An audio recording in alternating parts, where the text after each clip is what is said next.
कहानी की शुरुआत तब होती है जब एक राहुल नाम का व्यक्ति था, जो अपने घर में अपने माता पिता के साथ रहता था।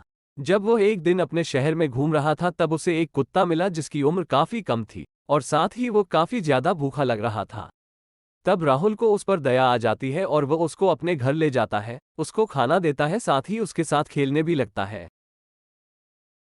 तब राहुल को वो कुत्ता काफी ज्यादा अच्छा लगने लगता है, इसलिए वो अपने माता पिता से पूछकर उस कुत्ते को अपने घर में ही रख लेता है। राहुल उस कुत्ते के साथ काफी ज्यादा खुश था। वो कुत्ता राहुल के साथ बहुत अच्छे से खेलता था, साथ ही सारी बातों को समझता था। वो काफी ज्यादा तहसीलदार कुत्ता था। यह वो राहुल की सभी बातों को मान लेता था।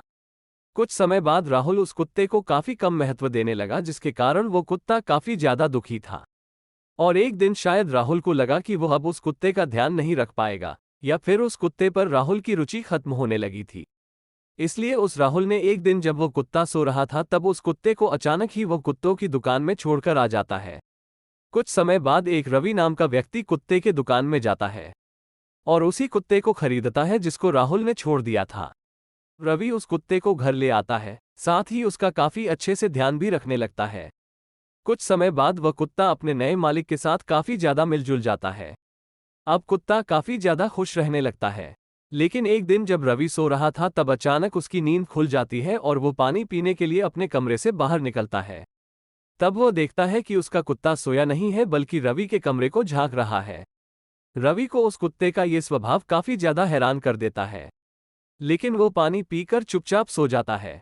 फिर वो अगली रात फिर से उठता है ये देखने के लिए कि उसका कुत्ता क्या कर रहा है। तब वो फिर से यही देखता है कि कुत्ता उसके कमरे को झांक रहा होता है।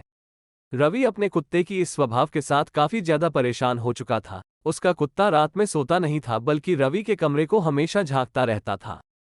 तब रवि वापस से उस दुकान पर गया और उस दुकान वाले से उसने अपने कुत्ते के बारे में पूछा। तब उस दुकानदार ने यह बताया कि इस कुत्ते का मालिक जब वो कुत्ता सो रहा था तभी उसको दुकान पर लाकर छोड़कर चला जाता है।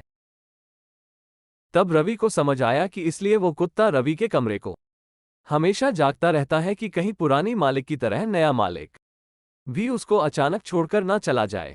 ये बात जानते ही रवि को बहुत ज्यादा दुख पता है और वो उस कुत्ते को अपने कमरे में ही अपने साथ सुलाने लगता है। तब से वो कुत्ता आराम से अपने मालिक के साथ सोने लगता है। तो दोस्तों, कहानी यहीं पर खत्म हो जाती है।